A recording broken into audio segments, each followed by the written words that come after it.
this is about as good as it's gonna get, right? You know, because I'm not buying another one of these in the next 3 or 4 years, and like I'm 10 years old, so I'm like, of course this is great. You know, it's never gonna get better than Metroid and Super Mario Brothers, and then here come Super Mario World, and I think it's my time. You know, I've been. I was a good kid. I made A's and B's. I felt like it was Christmas. I think it was. And so and my mom said, "Remember what you said about that Nintendo?" Yeah.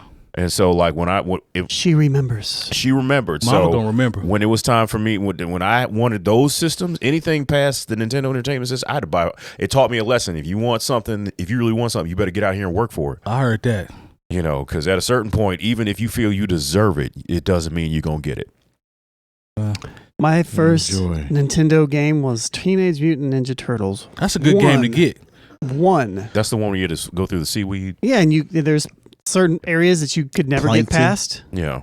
That game sucked. My first sound Nintendo mad right game now. No, man. it was 𝗲𝗏𝗧. I had the robot and everything. 𝗲𝗏𝗧 was like I want to say the character was Mario. It was a little, it looked like a little Albert Einstein. Yeah, dude. but he was different color. And trying to like those green. bombs. Yeah. We still lived in Waukegan when I got a Nintendo, not a PlayStation. There was a Turtles 2, right?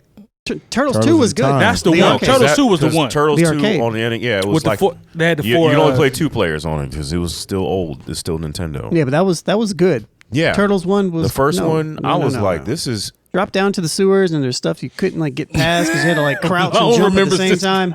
Nah, it sucked. I saw somebody speed run that game. I was like, you must have put in mad hours to. I never beat that game. No, I never beat Ninja I'm Turtles. sure there's somebody on where, YouTube that has a video where they beat it. I told you. I saw a speed run. They beat the game in like 20 minutes. Yeah, how much work there's a lot of games on Nintendo that I just gave up on. Shoot, I never beat Super Mario 1 when I was didn't a kid. either. I beat all the Marios. I never beat it. You know why I beat it? Because like I was only getting maybe 1 or 2 games a year, and so you had to put in work and beat those games. I beat Super Mario World. Beat that.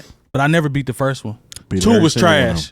I didn't like it. What's the difference between Super Mario World and Super Mario 1? World was Super Nintendo. Yeah, it was on Super Nintendo. I see. That's when Yoshi was introduced. Gotcha. Yeah, No, I never played that. That game was fire, but 2 was trash. 3, I could get to the final level like really quick because of the whistle in the castle. But there's a glitch in 3 that they just never patched out. I don't know if they did it in like the subsequent versions, like on virtual. Where's the glitch?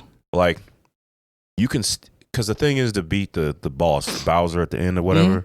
You got to stand on a block and he's got to jump up in there. And he'll fall through the floor eventually. But they didn't program the hit collision into the the first edition of the game, so you could literally just stand in the same place.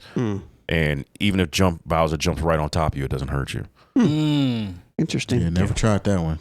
Yeah, I always knew you got the whistle, but you didn't blow it right away. You had to go to the next level. Get to the castle where it's like when they're falling. I always wanted to sample that. But I sampled level 6. But then if you blow the whistle on the next level, then you get to go all the way to the blow the whistle. I sampled the ice board one time. Yeah, so anyways. All right, so the games was hard, son. Yeah, let's get to it.